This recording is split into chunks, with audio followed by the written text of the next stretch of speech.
Okay. Hello. Hi. How's it going? Good. How are you? I'm doing well. I'm doing well. So, thank you for being part of this interview series. If you could just introduce yourself for us. Yeah.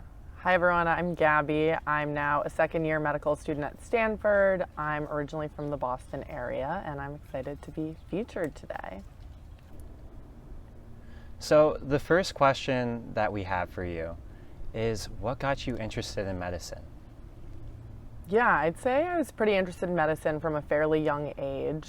Growing up, my father's a physician, and so I saw a lot of things that I now realize weren't necessarily normal for every person growing up, but a lot of different things that really exposed me to dimensions of medicine that made me very excited about the career. So I remember from a young age being very aware of my dad having to go into the hospital to see his patients sometimes, of getting phone calls at really whatever hour that people needed him. And something that really stood out to me is I grew up in a pretty religious home, and so every week we would go to services at our synagogue on Saturday mornings. And in Judaism, you're not supposed to use your phone on the Sabbath, and especially when you're in a synagogue, you're really not supposed to have your phone. And so I remember I would kind of realize that my dad was bringing his phone into these services where you really weren't supposed to do that. And he would get calls sometimes, and everyone would look at us, and it took me a second to realize that the reason he was doing this and the reason this was actually okay and accepted in our community was because he was a physician and because he was getting that phone call, not because someone wanted to talk to him or there was a telemarketer, but because someone needed him and needed to talk to him and potentially needed him to come and help them. And so moments like that of seeing the service and sacrifice and commitment that physicians have to their patients in the career made me really excited and really stood out to me of all these different careers I thought about or was exposed to growing up as something that I really wanted to emulate in my own life. And once I got to college, started exploring science, working with patients myself, I was really set on going into medicine, and I'm very glad I did.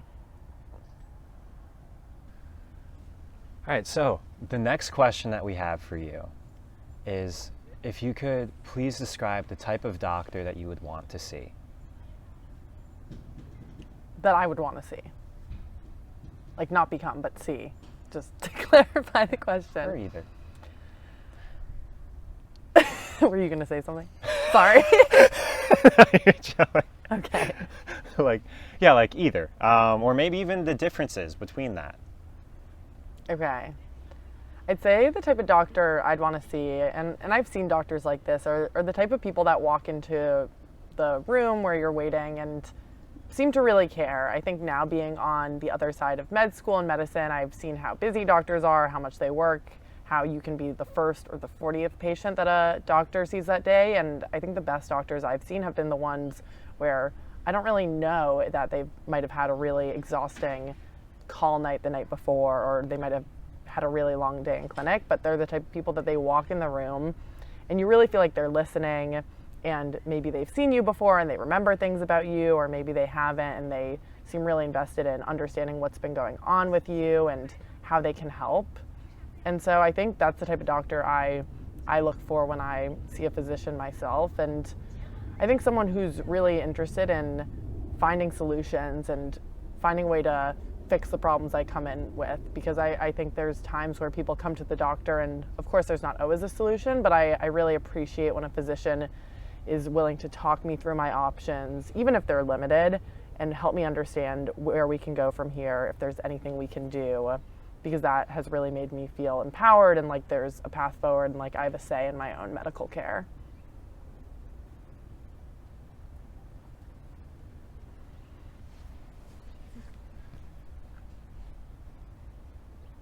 Is there any life advice that you would like to leave viewers of this video with? Sure. I'd say for people watching this who are interested in medicine, I know I'm early on in my career, but I'd say go for it. I think I've been really happy with my decision thus far and really inspired by the people in my class and the physicians I'm learning from here at Stanford. And I think definitely with every career and every choice in life, there's things you need to know, there's trade-offs, but I do feel like the gratification and the impact you can have as a physician is really something that I feel lucky to be on the path towards doing, and I would encourage anyone who's thinking about it, even if the MCAT is hard or you're feeling discouraged by the process of applying to medical school or pursuing medicine, or there are challenges you faced in your own life that might make it harder for you, I would say if it's within your control and if you can do it, I would recommend it.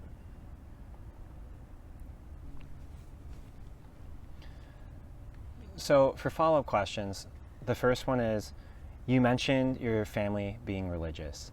How has religion played a role in your interest in medicine? Yeah, I think that's a great question.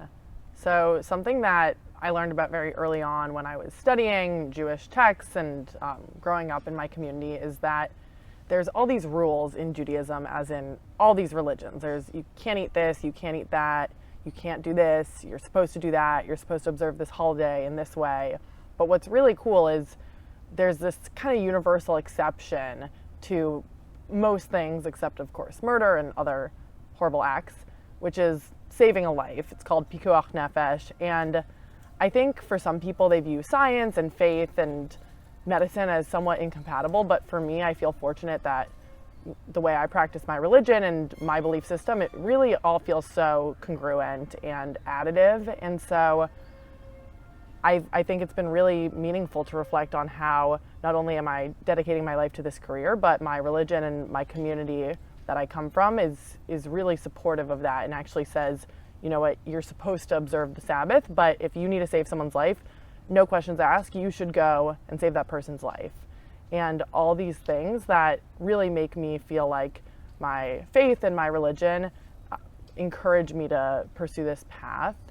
And I think there are times where, you know, medicine leaves me asking questions that don't have answers, and times when religion leaves me asking questions that don't have answers. And I feel fortunate to be able to draw from both and to think critically about how I want to act as a person, how I want to form a belief system that is cognizant of people and kind of draws on what I know as scientific and medical knowledge and what I believe to be fact, but also values and, you know, rules about how to treat those around me and how to carry myself.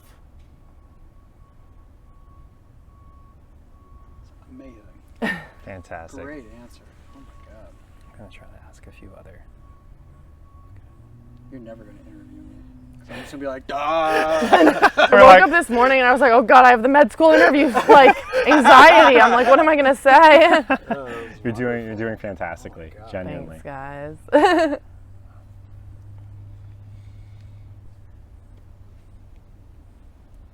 There's this universal theme throughout your interview of respecting and valuing life in all forms and all people, and connecting with people and guiding them through life and health.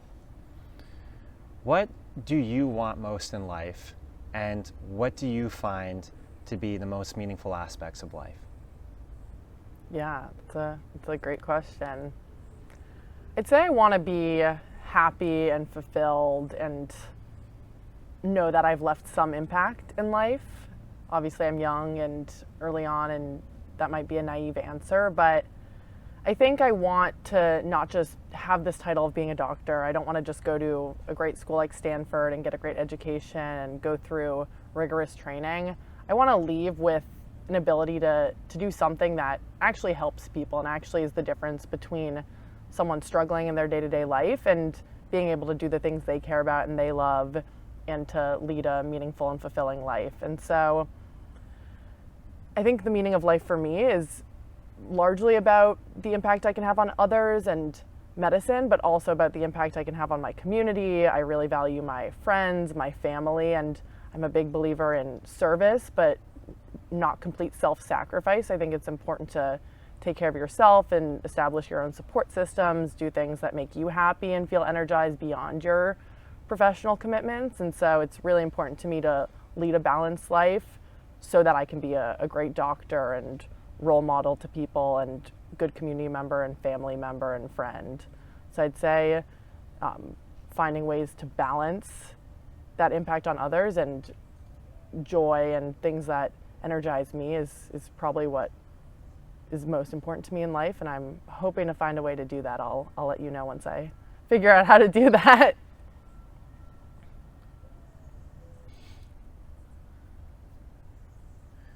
So you mentioned your dad being a doctor. Did he influence you or mention any pros or cons related to the healthcare field that might have encouraged you or your path to enter into where you are now? Yeah, absolutely. So my dad loves being a doctor. He loves treating patients, but he was very honest with me about just some of the considerations I should be thinking about if I was going to go into medicine. And I really appreciated that as I embark on this 10 plus year journey of school and training. And I think it's an important thing to think about. I think early on, he spoke to me about a lot of issues that now I've been able to get a little closer to firsthand and hear about in my own education, but things like physician burnout and how you go to medical school and then you train for all these years, and how you become an attending and you're just working and you're really dedicating yourself to this career, but sometimes that can come at a cost to your own well-being and kind of your own ability to keep going, for lack of a better term, in that really rigorous path. He also spoke to me a lot about increasing challenges that physicians face that kind of take away from their time of seeing patients that he really witnessed over the course of his career, with increasing administrative responsibilities or different expectations as it relates to writing notes and documentation and insurance approval for patients, and things that for him, as someone who wanted to treat patients, ensure that everyone could get care, were really discouraging, having to navigate all these barriers with different insurance companies and other things that I remember him telling me that he was dedicating more and more of his time to. And so I definitely came into medicine knowing that, like any career, it's not perfect, and there are things that I'm sure in 20 years I will be telling my children that are frustrating and take away from my ability to do what I want to do on the day-to-day. But ultimately, I think I've come in knowing that, and I'm hoping to find ways to navigate that in my own career and maybe even make it a little better for everyone else.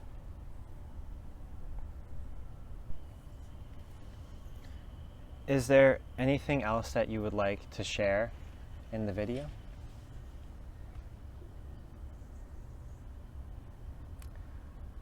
Let me think.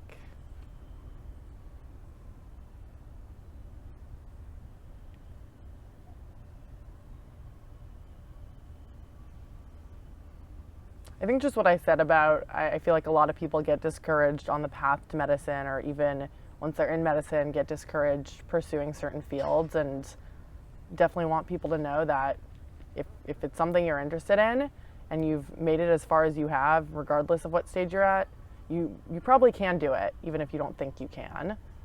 Because I've seen a lot of people doubt themselves, and I feel like you're your harshest critic, and a lot of my classmates and friends in medicine are very much that way, and sometimes you need to just trust yourself and go for it.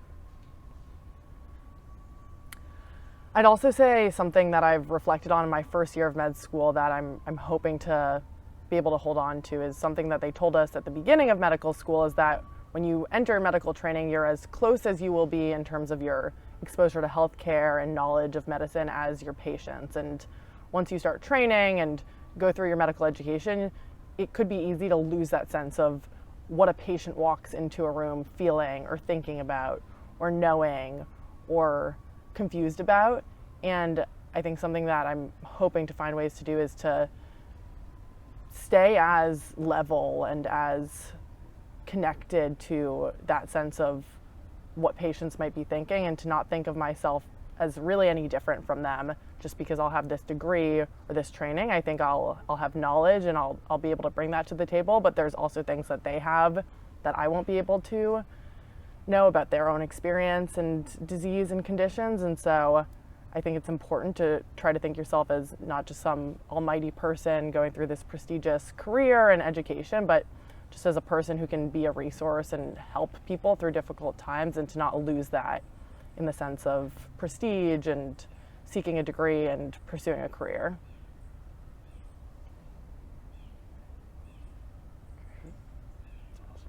That is wonderful. Well, Gaby, thank you so much for the interview. Thank you. It was awesome. Yeah, we really loved your answers and appreciate so much you sharing. Thank you.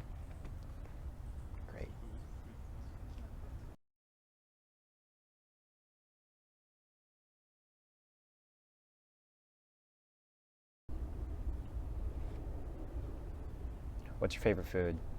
Sushi. Solid. I had it for dinner last night. Pretty, Ooh, pretty where? fire. I was in SF actually. Okay. I went to the John Legend concert in Oh, SF. nice. I know, Erica. It's betrayal to go to a concert without you. I know. It's but okay. It's ever okay. since Tate McRae.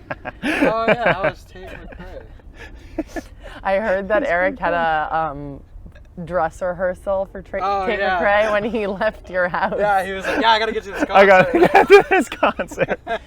I'm gonna be late. It was simply on Tuesday. I thought it was on Sunday. We've never had anyone so early for a concert.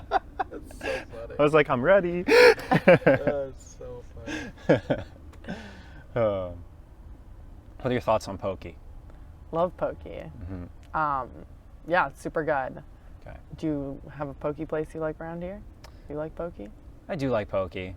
The one in Town and Country is pretty good. That's my go-to. It's not amazing, but it works. Yeah, It gets hits the the job spot. I feel that. I wish it wasn't like $23 once I got my avocado on it, That but is tough. Yeah. I such as Palo Alto. Such as. What is your thoughts on Pokemon?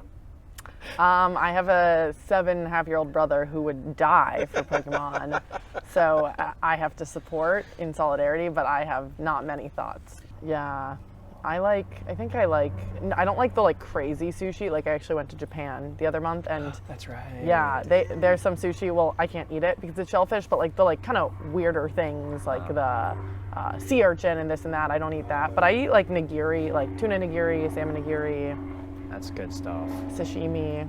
But I worked up to it. Like started with like avocado roll, then like spicy tuna and salmon. I'll try spicy tea. It's been a long time. Yeah, could be worth.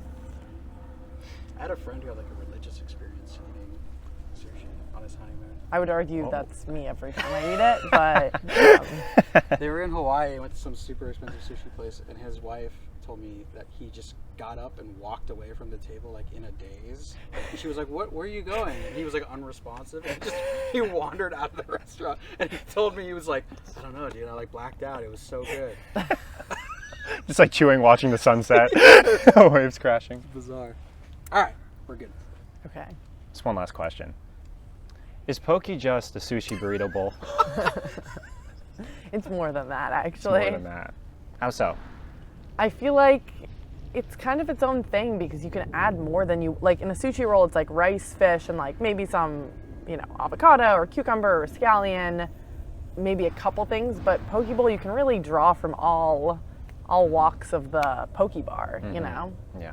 Like you got mango, That is you true. got seaweed salad, A little you sweet have and salty. onion, Ooh. the sauces. That adds another dimension. Sounds pretty good. Yeah. Okay, just one last question. What's your go-to sauce for a poke bowl? Ooh, I like eel sauce, which fun fact doesn't have eel in it because I can't eat eel. And I like spicy mayo. Like I like a sweet sauce and a spicy sauce. Completely agree. Is that really your go-to also? Spicy mayo is my go-to. all Have the you way. thought about adding eel sauce? I'll look into it. I'll get back to you for sure. I haven't Why tried is it. it called eel sauce? I don't know. I was very confused about this. I feel like that would like make me not want to try it. Yeah, but it's so good. It's like sweet and Hmm. it's like sweet soy sauce. Interesting. It's just good. Yeah. Highly recommend.